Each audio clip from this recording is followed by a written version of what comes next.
السلام علیکم پیارے بچوں، کیسے آپ لوگ؟ امید کرتی ہوں خیریت سے ہوگے۔ یہ آپ کی نردبان اردو 8ویں جماعت کی کتاب ہے۔ آج ہم حضرت عثمان غنی رضی اللہ تعالیٰ عنہ سے متعلق تفہیم کرنے والے ہیں۔ تفہیم کہتے ہیں سمجھنے کو۔ تو یہاں پر ایک سبق دیا ہے آپ کو جو حضرت عثمان غنی سے متعلق ہے، جو خلیفہ ثالث ہیں، اور اس کے بعد اس سے متعلق سوال و جواب ہیں۔ تو آئیے ہم اس کو شروع کرتے ہیں۔ مسلمان مکہ مکرمہ سے ہجرت کر کے مدینہ منورہ پہنچے تو انہیں دیگر مشکلات کے ساتھ پینے کے پانی کی قلت کا بھی سامنا تھا۔ بچوں، جتنے مشکل الفاظ ہیں آپ اس کو یہاں پر انڈر لائن کرتے جائیے، یعنی اس کے نیچے آپ ایک لائن کھینچتے چلے جائیے، ٹھیک ہے؟ جیسے دیگر، ہجرت، قلت، یہ سب الفاظ۔ شہر کے باہر میٹھے پانی کا ایک کنواں تھا، لیکن وہ ایک غیر مسلم کی ملکیت تھا۔ ایسے میں ایک صحابی نے 20,000 درہم کی خطیر رقم کے عوض وہ کنواں خرید کر مسلمانوں کے لیے وقف کر دیا۔ یہ سخی شخص حضرت عثمان رضی اللہ تعالیٰ عنہ تھے، جنہیں لوگ ان کی دولت کی وجہ سے غنی کہتے تھے۔ آپ رضی اللہ عنہ 576 یعنی 576 میں مکہ مکرمہ میں پیدا ہوئے۔ آپ رضی اللہ عنہ کا شمار اسلام قبول کرنے والے ابتدائی خوش نصیبوں میں سے ہوتا ہے، ٹھیک ہے؟ اس کے بعد ہمیں مزید بتایا جا رہا ہے کہ حضرت محمد صلی اللہ علیہ وسلم نے اپنی صاحبزادی سیدہ رقیہ رضی اللہ عنہا کا نکاح آپ رضی اللہ عنہ سے کیا۔ بعد ازاں جب بیماری کے سبب ان کا انتقال ہو گیا تو نبی کریم صلی اللہ تعالیٰ علیہ وسلم نے اپنی دوسری بیٹی ام کلثوم کا نکاح حضرت عثمان رضی اللہ عنہ سے کر دیا۔ اسی لیے آپ رضی اللہ عنہ کو ذو النورین یعنی دو نوروں والا کہا جانے لگا۔ جلیل القدر صحابی ہونے کے باعث اوائل اسلام کے بیشتر اہم واقعات سے حضرت عثمان غنی رضی اللہ تعالیٰ عنہ کا کسی نہ کسی نوعیت کا تعلق رہا۔ آپ رضی اللہ تعالیٰ عنہ صلح حدیبیہ کے وقت مسلمانوں کے سفیر بن کر اہل مکہ کے پاس گئے۔ رسول اللہ صلی اللہ تعالیٰ علیہ وسلم کے عہد میں کاتب وحی رہے، اور حضرت ابوبکر صدیق رضی اللہ عنہ اور حضرت عمر فاروق رضی اللہ عنہ کے دور خلافت میں مشیر خاص کے فرائض انجام دیے۔ 644 میں حضرت عمر رضی اللہ عنہ کی شہادت کے بعد آپ مسلمانوں کے تیسرے خلیفہ منتخب ہوئے۔ حضرت عثمان غنی رضی اللہ عنہ کے دور خلافت میں مسلمانوں کی فتوحات کا سلسلہ دراز ہوا۔ آپ رضی اللہ عنہ ہی کے عہد میں پہلا بحری بیڑا تیار کیا گیا۔ قرآن پاک کے متعدد نسخے مختلف ممالک میں بھیجے گئے اور مسجد نبوی کی توسیع کی گئی۔ 656 بمطابق 18 ذی الحج 35 ہجری کو 82 سال کی عمر میں آپ رضی اللہ عنہ کو شہید کر دیا گیا۔ دوران شہادت آپ رضی اللہ عنہ قرآن مجید کی تلاوت کر رہے تھے، اور آپ رضی اللہ عنہ کا دور خلافت 12 سال رہا۔ اب جو الفاظ ہم نے جمع کیے تھے بچوں، اس کے معنی دیکھ لیجئے۔ ہجرت کہتے ہیں اپنے علاقے کو چھوڑ کر دوسری جگہ بس جانا، یعنی کہ کسی دین کے معاملے کی وجہ سے اپنا علاقہ چھوڑ دینا۔ دیگر کہتے ہیں اس کے علاوہ دوسرے۔ قلت کمی کو کہا جاتا ہے قلیل سے۔ ملکیت کہتے ہیں کسی چیز کا مالک ہو جانا، مختار ہو جانا۔ خطیر کہتے ہیں کثیر، بہت زیادہ قیمت۔ عوض کہتے ہیں بدلے میں، کسی چیز کے بدلے میں کوئی چیز خرید لینا۔ غنی مالدار کو کہا جاتا ہے۔ ابتدائی شروع میں، اور اوائل بھی شروع میں، یعنی کسی چیز کے شروع میں۔ بعد ازاں بعد میں۔ بیشتر بہت سارے، کئی۔ نوعیت کہتے ہیں قسم کو۔ سفیر کہتے ہیں پیغام رساں کو، جو ایک ملک سے دوسرے ملک میں پیغام لے کر آتے ہیں ان کو کہا جاتا ہے سفیر، ملک کا سفیر۔ کاتب وحی، وحی لکھنے والے۔ مشیر خاص کہتے ہیں اہم مشورہ دینے والے۔ فتوحات، فتح کی جمع ہے، کامیابیوں کو کہا جاتا ہے۔ اور دراز کہتے ہیں کسی چیز کو لمبا کر دینا۔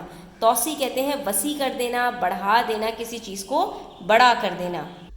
اب آ جائیے سوالات کی طرف۔ تو سوال نمبر 1 ہے حضرت عثمان غنی رضی اللہ عنہ کب اور کہاں پیدا ہوئے؟ اور سوال نمبر 2 ہے حضرت عثمان غنی رضی اللہ عنہ کون تھے؟ یہاں پر ایک سطر دی ہے تو مختصر جواب لکھنا ہے، یہاں 2 سطور دی ہیں تو تھوڑا سا آپ کو لمبا جواب لکھنا ہے۔ اچھا بچوں، ایک چیز کا دھیان رکھا کیجئے کہ آپ سے یہاں پہ سوال میں 2 باتیں پوچھی ہیں۔ کب، تو پہلے آپ کو کب کا جواب دینا ہے، سن بتانا ہے، اور کہاں، پھر آپ کو جگہ بتانی ہے مکے میں، ٹھیک ہے؟ اس ترتیب کا آپ نے خیال رکھنا، اور یہ آپ کے پاس بعینی ہی جو ہے وہ پیراگراف نمبر 1 میں موجود ہے جواب۔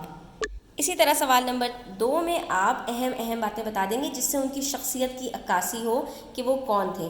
حضرت عثمان غنی رضی اللہ عنہ ایک جلیل القدر صحابی ہیں، نبی کے عہد میں کاتب وحی رہے اور پھر مشیر خاص بنے اور مسلمانوں کے تیسرے خلیفہ منتخب ہوئے۔ اگر آپ یہ والی بات نہیں بھی لکھتے تو بھی چلے گا، لیکن یہ ضرور لکھ دیجیے گا کہ کاتب وحی رہے اور تیسرے خلیفہ منتخب ہوئے۔ سوال نمبر 3، حضرت عثمان کو لوگ غنی کیوں کہتے ہیں، وجہ بتانی ہے آپ کو، تو آپ نے بس اتنی ہی بات لکھ دینی ہے کہ لوگ ان کی دولت کی وجہ سے غنی کہتے تھے، یعنی وہ مالدار تھے، اور غنی مالدار کو کہا جاتا ہے۔ اس کے بعد اگلا سوال ہے کہ حضرت عثمان غنی رضی اللہ عنہ کو ذو النورین کیوں کہتے ہیں؟ اب ذو النورین کہنے کی وجہ بتائیے۔ کیونکہ ان کو ذو النورین ان کا لقب تھا۔ یہاں جگہ تھوڑی سی تنگ ہے تو آپ نے جواب اس طرح سے لکھ دینا ہے کہ حضرت عثمان غنی رضی اللہ عنہ کو ذو النورین اس لیے کہتے ہیں کہ نبی صلی اللہ علیہ وسلم کی 2 صاحبزادیوں سے یکے بعد دیگرے آپ کا نکاح ہوا۔ صرف آپ یہ بھی لکھ سکتے ہیں کہ آپ کا نکاح ہوا، لیکن یکے بعد دیگرے اس لیے تاکہ کسی کو یہ مغالطہ نہ ہو کہ ایک ساتھ 2 بہنوں کا نکاح ہو گیا، کیونکہ 2 بہنوں کا نکاح ایک ساتھ نہیں ہو سکتا۔ جب ایک کا انتقال ہو گیا تو دوسری صاحبزادی کا نکاح ان سے ہو گیا، اس لیے ذو النورین کہتے ہیں کہ 2 نور رکھنے والے۔ اگلا سوال ہے حضرت عثمان غنی کا اوائل اسلام کے بیشتر اہم واقعات سے کیا تعلق رہا؟ تو اس کا جواب بہت اچھے الفاظ کے چناؤ کے ساتھ کرنا ہے کہ حضرت عثمان غنی رضی اللہ عنہ صلح حدیبیہ کے وقت مسلمانوں کے سفیر بن کر اہل مکہ کے پاس گئے، عہد رسول میں کاتب وحی رہے، عہد خلفاء میں مشیر خاص رہے۔ خلفاء اس لیے کیونکہ 2 خلیفاؤں کے دور میں مشیر خاص رہے اور پھر تیسرے خلیفہ بھی بنے۔ ٹھیک ہے، تو آپ نے یہاں پر مختصراً موٹی موٹی باتیں بتا دینی ہے کہ ابتدائے اسلام میں، کیونکہ یہاں آپ سے پوچھا کب ہے کہ اوائل اسلام یعنی ابتدائے اسلام میں کیا کیا ان کے اہم کام تھے، اہم واقعات تھے۔ اگلا سوال ہے آپ کا تھوڑا سا تفصیلی، حضرت عثمان غنی رضی اللہ عنہ کے دور خلافت کا مختصر احوال لکھیے، یعنی ان کے دور خلافت میں کیا کیا ہوا۔ تو اس کا جواب آپ کو آخری پیراگراف کی ابتدائی 2 سطور میں مل جائے گا، آپ نے وہیں سے ایسے ایز اٹ از اٹھا کے یہاں لکھ دینا ہے۔ ٹھیک ہے، اور آپ کے پاس سوال نمبر ج جو ہے وہ بھی تھوڑا سا تفصیلی ہے کہ حضرت عثمان غنی رضی اللہ تعالیٰ عنہ کی شخصیت پر 5 جملے لکھیے۔ تو یہ سوال بچوں آپ خود سے کریں گے۔ اب آپ نے حضرت عثمان غنی رضی اللہ تعالیٰ عنہ کے بارے میں جو ہم نے اتنا کچھ پڑھا ہے، آپ اسی میں سے 5 جملے حضرت عثمان غنی کے بارے میں یہاں پر لکھ دیجئے۔ صفحہ نمبر 12 پر آپ کے پاس کچھ خالی جگہ ہیں، تو یہ آپ کو سبق میں سے ہی کرنی ہے، آسان سی۔ حضرت عثمان غنی رضی اللہ عنہ نے کنواں خرید کر مسلمانوں کے لیے وقف کر دیا۔ اب یہاں پر آپ دونوں باتیں لکھ سکتے ہیں، یا تو آپ لکھ دیجئے کہ میٹھے پانی کا کنواں یا 20,000 درہم کا کنواں، کچھ بھی آپ لکھ سکتے ہیں اس میں۔ اس کے بعد نبی کریم صلی اللہ علیہ وسلم نے اپنی 2 بیٹیوں کون سی؟ آپ کی سیدہ رقیہ اور ام کلثوم کا نکاح حضرت عثمان سے کیا رضی اللہ عنہما۔ حضرت عثمان رضی اللہ عنہ کے وقت مسلمانوں کے سفیر بن کر اہل مکہ کے پاس گئے، تو کس وقت؟ صلح حدیبیہ کے وقت۔ اور حضرت عثمان کا دور خلافت کتنے سال کا رہا؟ 12 سال کا رہا۔ اور حضرت عثمان غنی رضی اللہ عنہ مسلمانوں کے کون سے خلیفہ تھے؟ تیسرے خلیفہ تھے۔ اس کے بعد آپ کو عبارت کا خلاصہ لکھنا ہے۔